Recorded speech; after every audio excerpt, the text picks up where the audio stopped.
Sebenarnya saya bangga loh dengan moke itu. Kenapa? Ini minum ini aneh gitu loh. Aneh apa saya bilang? Beda kayak produk-produk info yang ketika orang minum, ya mohon maaf saya tidak munafik juga ya. Saya dulu pernah peminum juga, jadi saya bisa tahu perbandingannya. Jadi minuman impor kalau kita minum kebanyakan sakit kepala, bangun pagi agak susah. Tapi kalau moke bangun pagi enteng. Image itu harus dirubah. Kita jangan sampai orang mengatakan orang hitam tuh jahat, keras, kasar. Tidak juga. Kan gitu. Orang timur banyak kok yang punya intelektual bagus, banyak yang punya karakter bagus. Saya tunjukkan gitu.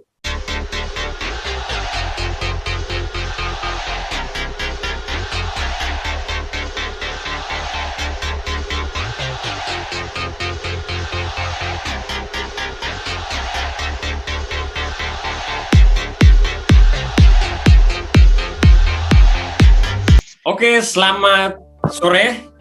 Pada kesempatan ini kita akan berbicara tentang polemik Perpres nomor 10 2021. Jadi sejauh ini masih ada polemik yang sedang berkembang dalam masyarakat Indonesia, terutama Indonesia bagian timur, yang melihat investasi miras itu sebagai sesuatu yang produktif dan baik untuk meningkatkan pembangunan dan juga meningkatkan pendapatan masyarakat di Indonesia Timur. Nah, sekarang sudah hadir salah seorang advokat dari Jakarta.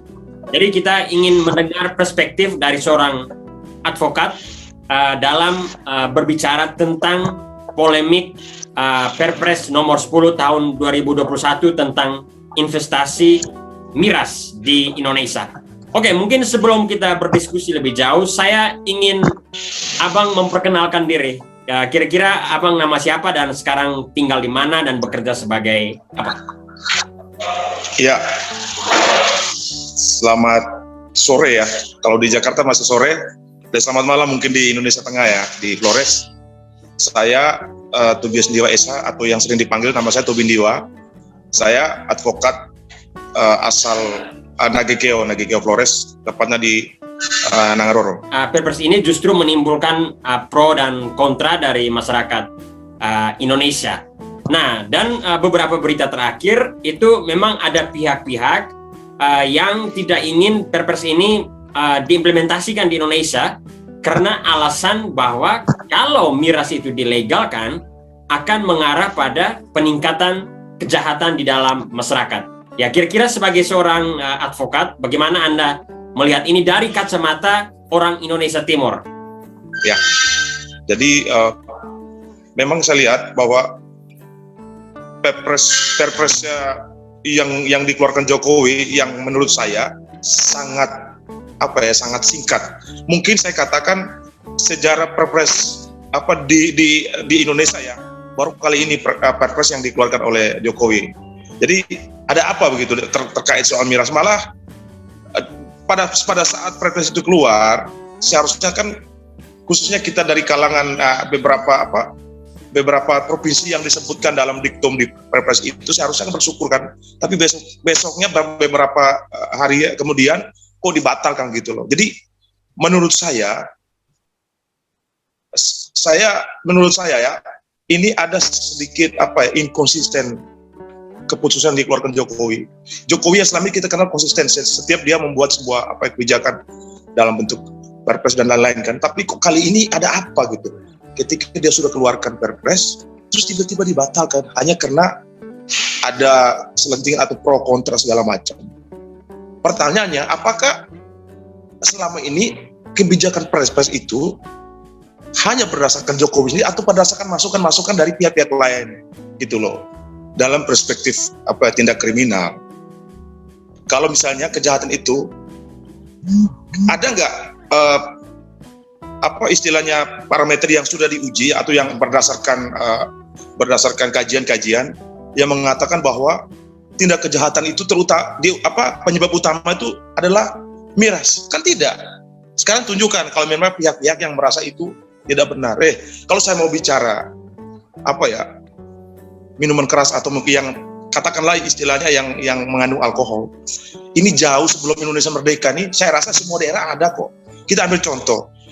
selain beberapa provinsi itu yang disebutkan, saya pikir di Jawa juga ada mereka buat olahan dari tebu segala macam loh. Itu kan kearifan lokal juga. Betawi juga ada yang namanya bir peletok, ya kan? Betawi juga punya loh. Terus ada apa? Kok akhir-akhir ini kita malah, menurut saya sangat janggal. Indonesia ini sangat membuat hal-hal yang menurut saya sangat remeh-temeh begitu loh. Loh, jangan karena gara-gara Jokowi mengeluarkan perpres, tapi orang-orang yang kontra tadi merasa itu akan mengancam atau terkait kriminalitas akan menjadi tinggi. Saya pikir tidak juga. Parameternya dari mana? Kan begitu.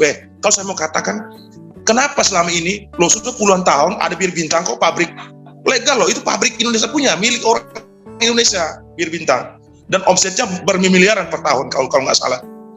Yang berikutnya lagi, saya ambil contoh begini, perhotelan, bar, ya kan, kafe, itu kan selalu ada barang itu, selalu ada. Jangan sampai seharusnya kita bangga loh, Indonesia ini punya kekayaan hayati yang luar biasa. Nah, salah satunya kita di daerah kita di NTT.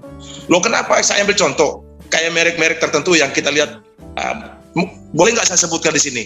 Merek-merek yang kayak Chivas Regal, Gordon Blue, dan lain-lain kan, tequila, vodka Smirnoff dari Rusia. Itu kan yang paling utama di bar-bar di hotel-hotel Indonesia. Kenapa moke atau ya banyak sebutan lah, misalnya kalau di Ambon bilang Sageru lah atau segala macam, terus di Manado bilang cap tikus, terus di NTT bilang Sopi atau moke. Kenapa ketika orang NTT punya kekayaan hayati yang luar biasa, kok dipangkas dengan hanya karena mendengar protes yang tadi, yang alasannya menurut saya tidak rasional. Sekarang begini, orang kalau mabuk, terus emang atau misalnya dia mabuk, terus yang konsekuensi apanya, hukumnya emang orangnya kan tidak, dia sendiri subjek. Bukan bicara secara keseluruhan, kan tidak, kan gitu. Dalam kacamata ya, kita sebagai orang NTT kita tahu lah bahwa perlu saya katakan bahwa tidak lahirnya Perpres ini pun bahkan jauh hari sebelum nama Indonesia ini merdeka, kita punya kearifan lokal atau yang kita bilang local wisdom. Salah satu unsurnya moke itu atau sopi itu kan setiap perayaan adat istiadat kan selalu menggunakan itu, salah satu sebagai ajang untuk perkat persaudaraan kan, yang dijamukan salah satu itu gitu loh. Saya pikir sangat naif ya, sangat konyol sekali kalau mengatakan bahwa hanya karena kita di NTT memang budaya seperti itu dianggap menggeneralisir, bahwa nggak benar juga. Saya katakan begini, yang namanya orang, saya pikir bukan cuma moke ya, bukan cuma alkohol, apapun makanan atau minuman, ketika Anda menggunakan secara berlebihan, itu kan pasti akan merusak tubuh kan, ya kan? Ya. Itu akan merusak tubuh. Contohnya, engkau makan terlalu kenyang, pasti kau susah jalan, susah tidur, ya kan, nggak bisa beraktivitas. Begitupun minum terlalu kenyang, pasti kau kencing terus. Sama juga moke, sama juga sopi. Ketika kita minum berlebihan pasti mabuk. Tapi kalau orang cuma minum sekedarnya hanya untuk fun saja, kenapa tidak gitu loh? Kenapa harus dilarang? Loh, di Jawa di sini juga kita lihat kok di pinggir-pinggir jalan, di warung-warung, karena ada jual namanya anggur merah segala macam dan sejenisnya. Banyak orang mabuk di pinggir jalan. Tapi itu kan risikonya dia. Itu minuman bir itu sudah puluhan tahun Pak di Indonesia ini. Terus minuman-minuman jenis alkohol ya dari Scotland maupun Meksiko segala macam, Rusia, itu sudah puluhan tahun di Indonesia ini. Kenapa itu jadi diprotes? Gitu loh. Padahal kan kita harus bangga seharusnya. Kenapa produk Skotlandia, produk Rusia, Meksiko, tequila bisa masuk pangsa pasar dunia termasuk kita Indonesia? Seharusnya kita bersyukur. Ketika kita punya kekayaan hayati, pemerintah dorong gimana? Bagaimana moke atau sopi ini diolah jadi bagus sehingga punya standar internasional dan bisa dijual ke seluruh dunia. Sehingga orang tahu, ternyata moke dari NTT. Contohnya kita kenal Jim Beam, terus kan vodka Smirnoff, tequila Meksiko. Akhirnya itu kan salah satu sisi kan mempromosi pariwisata juga sebenarnya. Orang bisa tahu, NTT itu di mana. Begitupun ketika kita minum tequila, asal dari mana nih? Meksiko, dari Meksiko ya. Kan begitu. Tapi saya lucu gitu loh. Jadi makanya kemarin ketika saya selesai membuat opini itu, ternyata sorenya Pak Gubernur NTT melakukan opini juga dengan satu media, dan poin dan substansinya sama seperti saya. Substansinya sama, poinnya sama. Artinya saya sudah berpikir sebelumnya, saya sudah berpikir lebih dulu gitu loh. Jadi mohon maaf ya, contohnya meskipun dijualnya secara perorangan ya, justru di Jakarta ini, bahkan di Pulau Jawa ya, yang kota-kota yang ada basis orang NTT, itu menjadi bisnisnya luar biasa loh. Bagaimana kalau kita kemas, kalau memang ini dibuat lebih bagus, dikemas lebih bagus, terus tinggal kerjasama dengan BPOM segala macam, diukur standar alkoholnya, itu kan menjadi nilai jual. Loh, saya dari kecil dulu ya, nggak tahu sampai sekarang ya. Dulu dari kecil saya melihat ada beberapa keluarga yang dia bisa menyekolahkan anaknya. Bahkan ada yang jadi guru ya, pokok sarjana loh. Ada yang jadi guru, jadi pastor, suster, jadi dosen, hanya karena jual moke. Itu. Jadi menurut saya tidak langsung mematikan orang punya ekonomi yang seharusnya dia bisa dapatkan gitu loh. Karena itu kan kita nggak tahu kan, siapa tahu.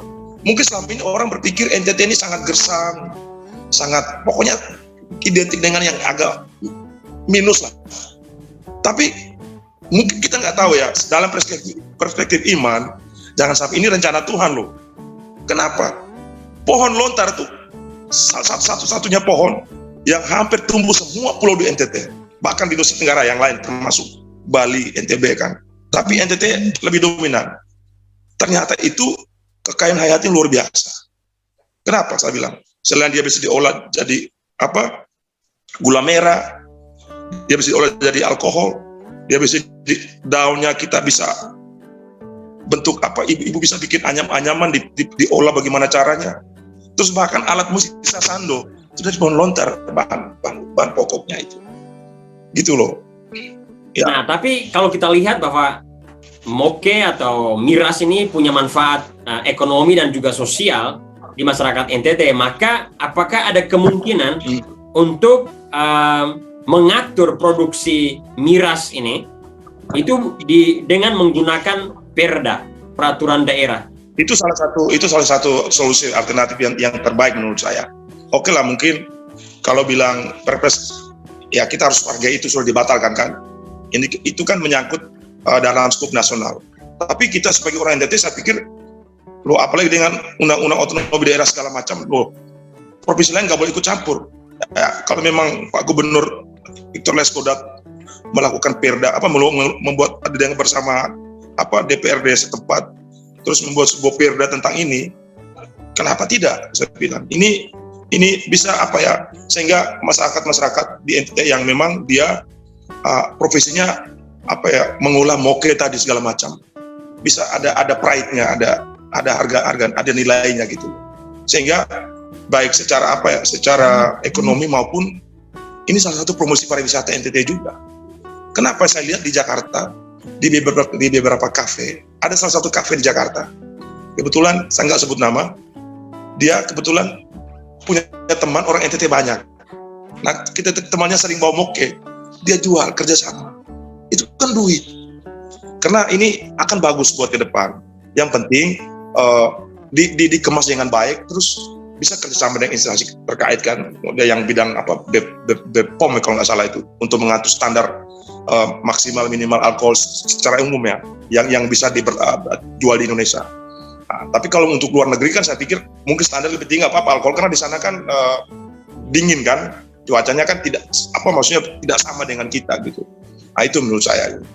Tapi kalau kita lihat misalnya Perpres nomor 10 tahun 2021 itu menghendaki adanya investasi miras, dan namanya investasi berarti bisa menggulung ekonomi rakyat ya, dalam artian bahwa investasi itu dibuat dalam bentuk korporasi, dan dengan itu mungkin bisa saja mematikan ekonomi masyarakat kecil. Kalau seandainya misalnya di Indonesia Timur umumnya dan di NTT khususnya, kita membuat perda, tapi bukan dalam artian dengan membuat produksi miras melalui investasi besar, tetapi melalui UKM.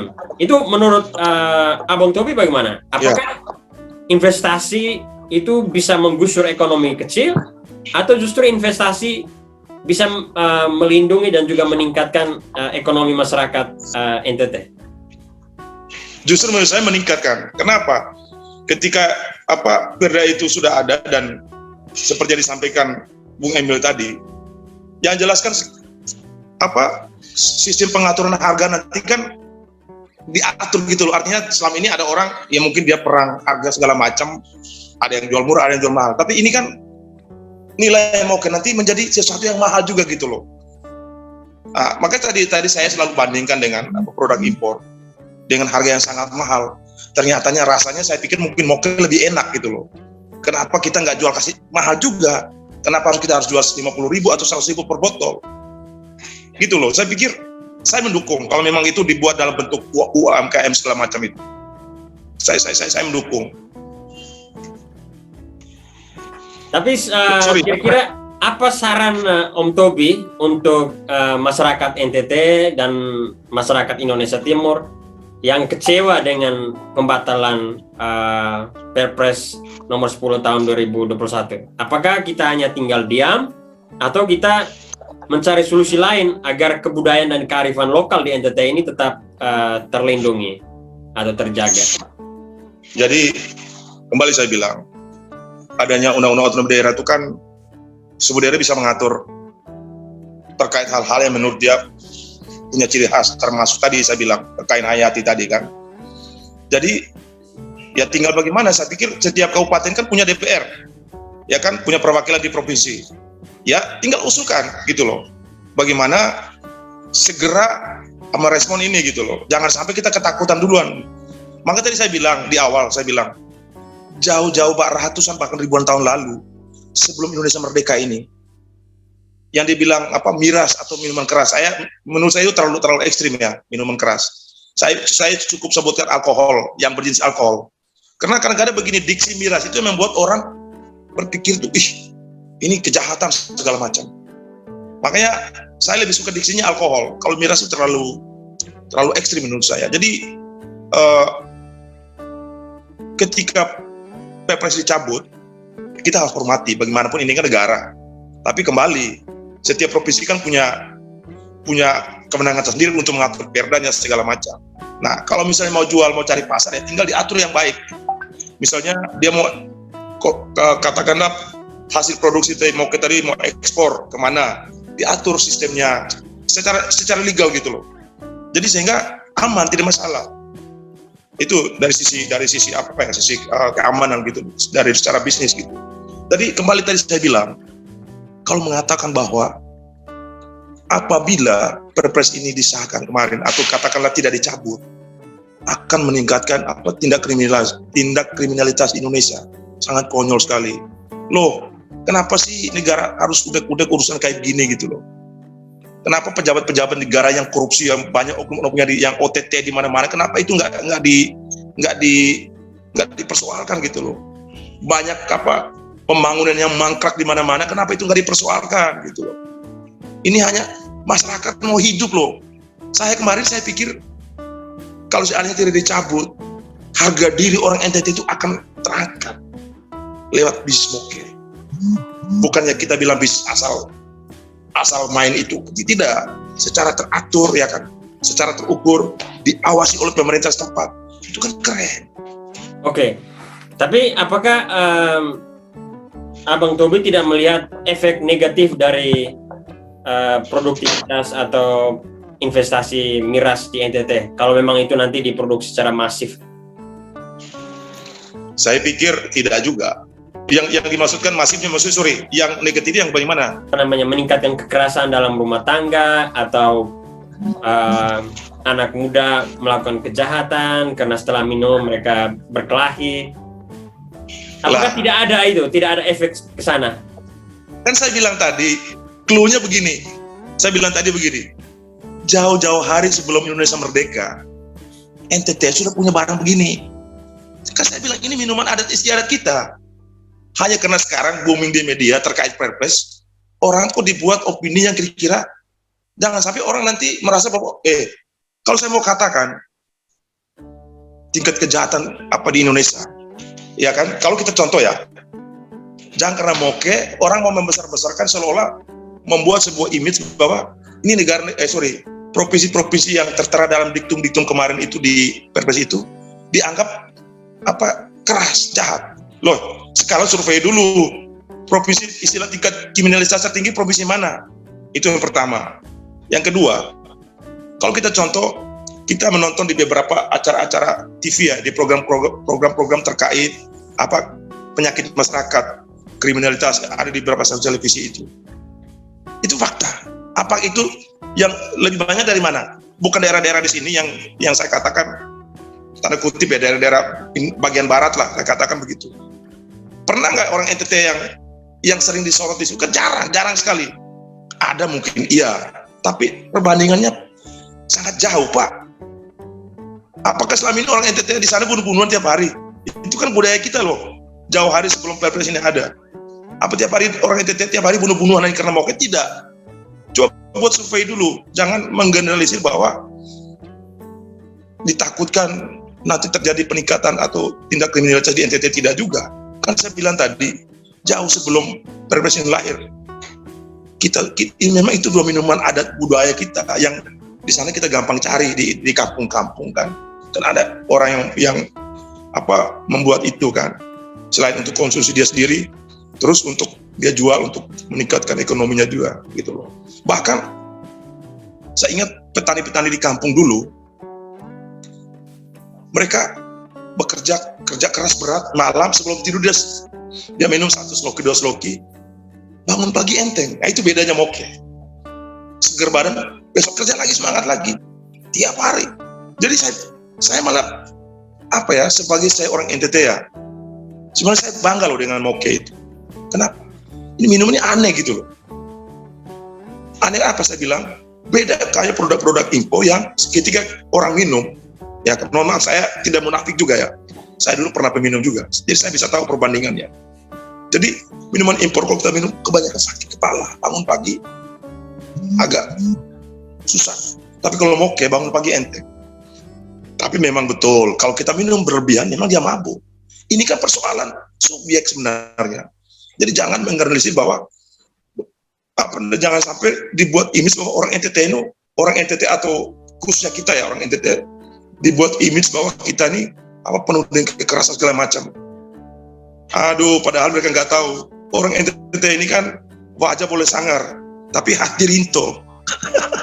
Rinto itu apa ya?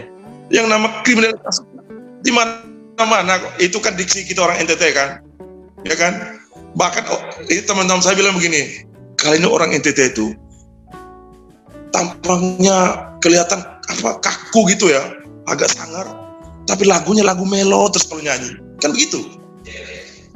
Oke, tapi kan pada tanggal 2 Maret 2021 Presiden Jokowi sudah membatalkan Perpres ya. Dan sebagai negara hukum kita menghargai itu. Nah, sekarang kira-kira jalan keluar apa nih yang harus kita tempuh? Khususnya untuk orang Indonesia Timur umumnya dan juga orang NTT khususnya untuk memanfaatkan potensi lokal yang ada, khususnya dalam hal ini adalah potensi miras atau alkohol ini. Kira-kira jalan keluar apa? Walaupun Presiden sudah membatalkan Perpres itu. Kembali tadi saya pikir kita harus hargai itu bahwa ya bagaimanapun negara dia punya kewenangan untuk berbuat sesuatu kan. Baik itu suka atau tidak suka ya kita harus terima sebagai rakyat, sebagai masyarakat. Nah khusus untuk NTT saya pikir ya kita tidak usah peduli lah. Kan tadi saya bilang gubernur bisa bersama DPR setempat kan bisa membuat perda kan terkait diatur yang baik gitu loh. Jadi pertanyaan saya, apakah nanti setelah ini tidak diproduksi gara-gara Perpres kemarin? Tetap saja produksi kan? Kan saya bilang tadi, sebelum Indonesia merdeka kita sudah punya. Jadi agak aneh gitu loh. Tinggal diatur aja lebih bagus, pengaturannya, sistemnya, standarisasinya, terus distribusinya seperti apa, terus dibuatlah dalam kelas misalnya untuk lokal, Kalau memang target untuk bangsa untuk ekspor, dengan standarisasi ekspor kadarnya misalnya dia minimal berapa persen kadar alkoholnya. Terus kalau untuk lokal berapa persen gitu loh. Seharusnya pemerintah mendukung loh. Ini negara punya apa ya? Harus mereka punya perhatian kalau memang itu ada potensi-potensi lokal yang kira-kira bisa meningkatkan ekonomi. Pertanyaan saya, maka saya bilang tadi, kalau mau fair ya, kalau memang mau fair terkait PPS ini, ya pemerintah harus bikin kebijakan yang tidak pincang, tidak timpang. Tutup semua tempat hiburan, satu, ya kan? Hotel-hotel semua, bila perlu nggak usah pakai bar, khusus kamarnya saja. Khusus orang kamar tidur aja. Begitupun kafe, tempat hiburan, bar, nggak usah. Tapi kalau selagi bar itu masih ada, boleh dilegalkan atau dilegalkan di Indonesia, kafe masih ada, bar-bar yang ada di hotel masih diperbolehkan, maka saya pikir sangat diskriminasi terhadap kita gitu. Artinya ini. Oke, saya kira kita bicara sudah panjang sekali. Saya ingin minta komentar terakhir dari Pak Tobi Tobindiwa. Kira-kira apa nasihat ya yang Pak Tobi bisa berikan untuk anak muda NTT atau orang NTT khususnya, dan orang-orang atau anak muda dari Indonesia Timur yang terlanjur kecewa dengan pembatalan Perpres ini. Kira-kira apa nasihat yang baik supaya walaupun mereka kecewa tapi mereka tetap bisa produktif dalam kehidupan mereka setiap hari? Saya pikir ya nama jiwa muda itu kan lagi menggelora kan. Bagaimanapun kita harus hargai, itu kan negara kan. Jadi tetap kita kembali dengan apa yang saya bicara panjang lebar tadi, tetap lakukan, tapi dengan penuh kontrol yang baik gitu. Terus anak muda juga misalnya, yang mungkin yang suka masih minum minuman pesta atau apa, dikontrol gitu loh, jangan sampai minuman yang berlebihan akhirnya berantem. Itu menjadi image bahwa ternyata orang NTT ini mabuk-mabuk. Kan sebenarnya itu kan perbuatan 1-2 orang gitu. Boleh kumpul minum tapi ya diatur lah. Kalau atau punya prinsip begini, kalau waktu dulu ya saya nggak munafik, saya mantap peminum dulu. Jadi saya berusaha jangan sampai minumannya menguasai saya, tapi saya bagaimana caranya saya berusaha saya menguasai minuman sehingga saya masih kontrol. Jadi soalnya kan begini, kalau sudah minumannya menguasai kita, persoalan kriminal sudah dekat, ya kan? Tapi kalau kita yang menguasai minuman, tidak, kita kontrol, kan gitu. Karena begini, dan itu saya pikir kita harus sampaikan ke publik juga. Apalagi kan karakter kita orang NTT ini ketika merantau di mana saja kan, khususnya perantau ya, banyak sebagian orang membuat sebuah image hanya karena mungkin berdasarkan pengalaman seseorang itu ada bermasalah dengan orang Timur, dianggap hitam semua, orang rata Timur lah secara keseluruhan. Jadi dalam image dia bahwa orang NTT itu jahat, padahal tidak, gitu. Itu tinggal kita anak muda untuk generasi saat ini. Image itu harus dirubah. Kita jangan sampai orang mengatakan orang hitam itu jahat, keras, kasar, tidak juga, kan gitu. Orang Timur banyak kok yang punya intelektual bagus, banyak yang punya karakter bagus. Saya tunjukkan gitu.